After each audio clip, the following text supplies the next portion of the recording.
Mesdames, Messieurs, bonjour. Nous sommes vendredi après-midi, donc la Réunion a depuis quelques heures un nouveau président de son conseil régional, à savoir Didier Robert.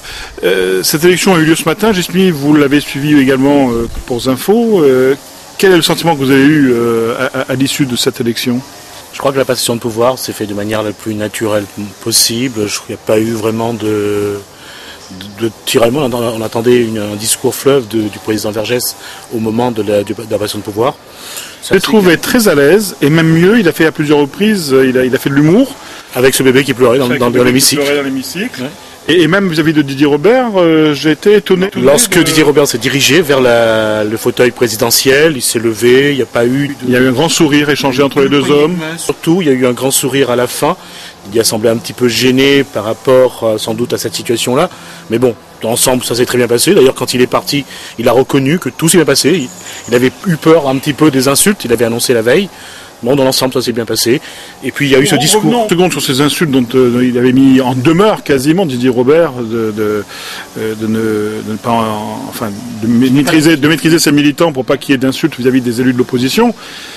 On comprend ça et c'est bien, bravo, c'est la démocratie, mais en même temps, je veux dire, nous connaissons nombre de mairies, dont certaines communistes, où les maires ne sont pas aussi respectueux envers leurs oppositions. Je pense à Saint-Louis, je pense à Saint-André, je pense à... Au conseil régional, et là c'est Paul Vergès, même si c'est vrai pour les communes, dans certaines communes communistes, on ne va pas faire la liaison et ça va être sans doute très mal interprété.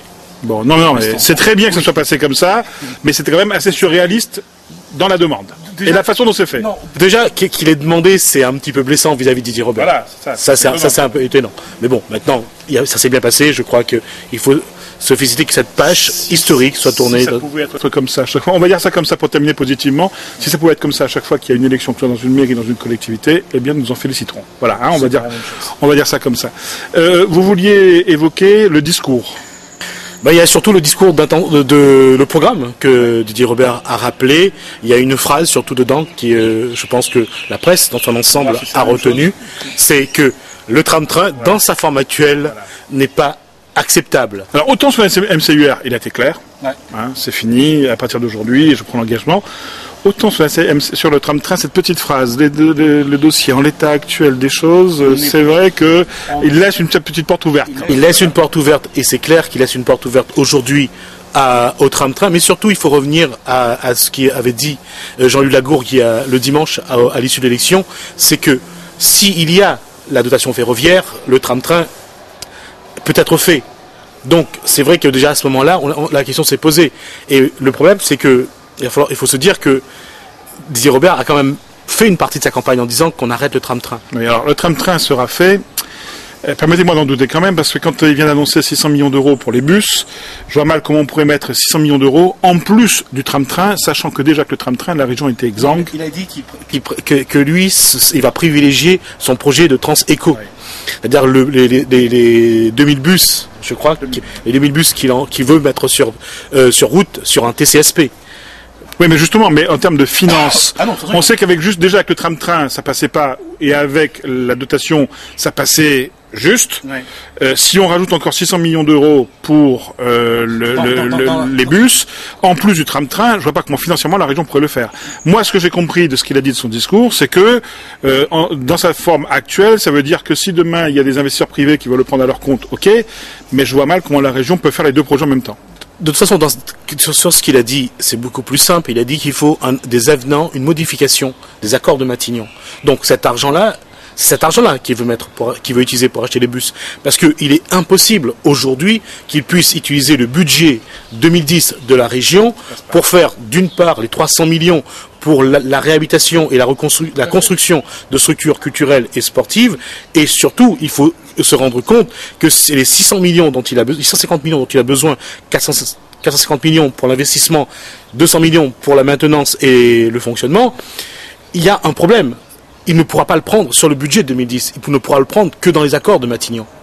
Donc, sachant que l'État amène 435 millions. La marge, c'est peut-être le fait que si jamais le tram-train ou les bus passent en bas sur la route du littoral, le tunnel pour monter sur la montagne, c'était 350 millions. Donc il y a là peut-être quelques millions à gratter. Le phasage du tram-train et de la nouvelle route rurale, parce que ça aussi, il l'a précisé. Il a dit, avant la fin de ma mandature, ça commencera. Il veut absolument sécuriser d'abord l'actuelle route et faire la nouvelle route. Donc ça fait beaucoup de projets et le budget est quand même assez restreint. Qu'est-ce qui vous a frappé encore sur cette élection de ce matin? Moi, ce qui m'a frappé, c'est la nomination de Jean-Louis Lagourgue comme premier vice-président. Ça a surpris énormément de monde. Non, je crois que la stratégie de Didier Robert est simple en fait. Il va avoir vraiment quelqu'un il veut un vice-président fort à la. Jean-Louis Lagourgue n'est pas connu pour étant très présent dans les différentes collectivités où il est. Il va démissionner de son poste du conseil général. C'est déjà qu'importe. Et c'était le plus contesté de la liste. Non seulement c'est le plus contesté, et c'est surtout, si on tient compte de ce que disaient certains membres et certains proches de Didier Robert, le changement jusqu'au bout. Et Jean-Louis Lagourgue n'incarne pas le changement. Donc il est clair qu'aujourd'hui, ce choix peut être critique, sujet à critique. Pour certains avec qui j'ai discuté, c'est la première erreur. Je dis comme ça, je l'assume. Non, on va pas rentrer dans ce débat. Qu'importe, je ne dirais pas que c'est une erreur de Didier Robert, je dirais que c'est une stratégie et on va se contenter de ça pour une simple raison, c'est que il a sans doute, n'oublions pas que Didier Robert est député maire, il est président de la CC Sud et la CC Sud, il veut le garder et il est clair qu'il ne pourra pas être partout.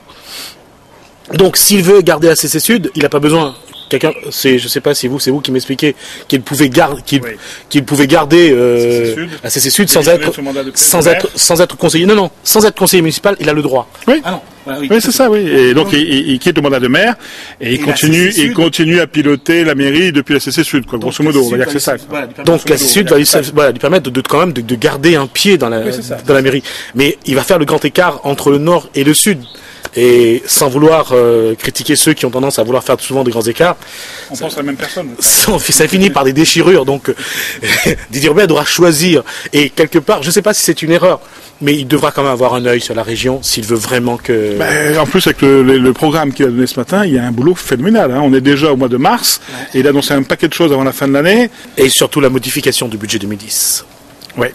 Bon, écoutez, je crois qu'on a déjà pas mal commenté tout ce qui s'est passé ce matin. On pourrait encore disserter pendant au moins une heure, j'y suis. Ce serait avec beaucoup de plaisir. Mais malheureusement, toutes les bonnes choses ont une fin. Et donc, nous aurons rendez-vous la semaine prochaine pour un nouveau Info Plus. À bientôt.